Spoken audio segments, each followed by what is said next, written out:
arıçılıqda artıq elə bir dönəm yaranıb ki, bu varroa gənələri peyda olanlar, yəni ölkəmizə gəlib çıxanlar bal süzümünü gecikdirmək olmaz. Hansı ki, o qəfəsdən istifadə eləmirlər, damlamadan istifadə eləmirlər, onlar da bal süzümünü gecikdirmək olmaz. Niyə görə? Avqust ayında qoyduqdan çıxan arılar, qışlayacaq arıların 80%-ni, 70%-ni təşkil edir. Biz əgər bal süzümünü gecikdiririksə, avqustda yetişən arılar varroadan ziyan görürsə də, məsəl üçün, burada bir əlavə edeyim, biz qənətsiz bir arı görürüksə də artıq yeşikdə virus xəstəliyi var. Qənədin deformasiyası virusudur. Artıq virusla yeşiyimiz xəstələnir, arı ailəsi xəstələnir. Artıq bizim bir xəstə arı ailəsi var. Bu avqustdakı arılar da ki, bu halda zədələniblərsə də, bunlar yaza çıxan arılar deyil. Bunlar yaza çıxmayacaqlar.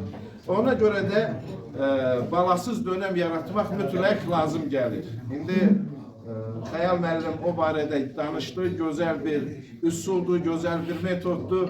Bal sezonunun dövründə balasız bir dövr yaranır, gənələr də yetişə bilmirdiyinə uçuş arılarının üstündə ölür, tökülür. Belə öz-özlüyü populyasiyası faizi düşür aşağı. Bununla yanaşı da bölmələr vaxtı gənəyə qarşı balasız dövr yaradıb, mübarizə aparmaq olur. Dünyada elə bir arıçılar var, elə bir yerlər var, məcbur qalıb artıq o balalı ramkaları belə yuvadan götürüb qırağa qoyub arılarını müalicə eləməyə məcburdular. Ancaq bunu da eləmək lazımdır. Niyə görə? Orada 20% bu arıların gəni ilə yoluxubdur. O 80%-ni saxlamaq olar. Ona görə də bir variantda deyəcəm, çox da uzatmayacağım. Eləcə də Alman üsulu var. Bu üsulda 23 mm-lik pətəklər, rut pətəkləridir. 2 mərtəbədə götürürəm, başa salmaq rahat olsun. Birinci mərtəbəyə qoyuruq süzdüyümüz ramkaları. Bala olmayan ramkaları, bir qədər də bal. Ana arını da birinci mərtəbədə saxlayırıq. Ara taxtasından birinci mərtəbə ilə ikinci mərtəbənin arasını bağlamışıq. İkinci mərtəbədə də bütün balalı ramkaların hamısı ikinci mərtəbədədir. Birinci mərtəbədə bala yoxdur, avtomatik balasız bir dönəm yaranır. Bütün balalı ramkaların hamısı da ikinci mərtəbədədir. Birinci mərtəbəni ikinci günü dərmanlayırıq. Hətta bəzən də anarı qəbul etdirən qaydada qəfəsə qoyurlar, kandini qoyurlar, arxasını açırlar ki, 1-2 gün geciksin yumurta qoymağa. Onsuz da yəni 3 gün yumurtanın dövrüdür, öyrənməmişdən qabaq yenə daxil olur, daxil olasıdır. İkinci gündə niyə görə ki, arılar hamısı yerini tutsunlar. O bölünənlə beçə deyək də, beçə ilə anarı hamısı yerini tutsun. Oradan uçuş arıları gələcəklər aşağıki gözü. Yerini tutub tamamlananda aşağıki gözü ikinci günü dərmanlayır. Hansı dərmanla istəyirsiniz? Bunu hansı arılar bilirsiniz? Bunu iyun ayıdır. Dağdan qayıtmışıq. Qaratikan bizdə elədi ki, mən apardığım yerdə də burası tez qutarır. İyun ayıdır. İyun ayında dağdan qayıtmışıq. Dağdan qayıdandan sonra çalışırıq balımızı tez süzək. Gecikdirmirik. Çünki gecikdirsək, hansı üsulu istifadə edirsən elə artıq arılar, hətta mən müşahidə eləmişəm, elə arılar var ki, gənə yük o qədər çox olur ki, artıq arıya baxmışam ki, bu arı yaza çıxası deyil. Sönəcək.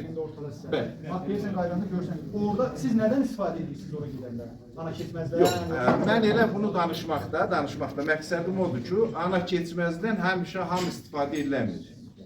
Hamı da istifadə edəyəsi deyil. Kim ki, ananın damlama üsulundan istifadə ediləmirsə, bu alternativ bir qaydadır. Yox, siz dağa gedəndə, ümumiyyətcə, özünüz şəxsən nədən istifadə edirsiniz? İzolyatordan, ana keçməzdən? Yox, ana arının damlamasından istifadə ediləmir. Yox, ana keçməzdən. Ana keçməz qoyursunuz? Ana keçməz qoyma dəxili yox. Onun dəxili yox. Mən sizə verdiyim sualı cavab verin. Siz məhsula gedəndə nədən istifadə edirsiniz? Heç nədən. Tamam, arayı İndi kesin. izolyatordan istifadə edin, heç nəyə ehtiyac olmayacaq. Yox, mən o metodu özüm istifadə eləmişəm. Ana keçməzdən istifadə eləmişəm. Yüzlərlə, milyonlarla metod var. Məsələn, Sürən Rəhmətlik Qüsüdə var, onun dəstəkli koloni yönetim sistemi var, Türkiyədə 6-9'luq sistemi var, demari sistemi var, sistemlər, metodlar çoxdur. Hamı da, siz deyirsiniz, hər kəs də elə buradan gedib ana arını, həmin bal gəlirindən qabaq ana arının yumurta qoymasını məhdudlaşdırmayacaq. Onu hamı eləməyəcək. Bu alternativ bir variantdır. Məsəl üçün, iyundan sonra, bal süzdükdən sonra arısını çoxaltmaq istəyən adamlar var, yoldaşlar var. Onu da istifadə edirlər Azərbaycanda. Həmin bölmə zamanı və ya üst-üstə deyildik. İndi bölmənin birini anarını saxlayırsan, uçuş arılarına raşot edirsən, bölmənin birini də 25 metr, 30 metr kənarda qoysan, orada da balalı ramkalardır. Sənin yanında hazır mayalı anı Mənim əlimdən söhbət gedirsə 300-500 anı olur mənim əlimdə. Yəni kişidən olmur axı. o da gələcək, mən ona verəcəm. Çox gözəl bir söz var. Arıçılıq 50% elmdirsə, 50% da yaradıcılıqdır. Arıçı nə qədər üsul, metod bilsə, bir o qədər yaxşıdır. 2018-ci ildə istifadə etdiyimiz qəfəslərdir.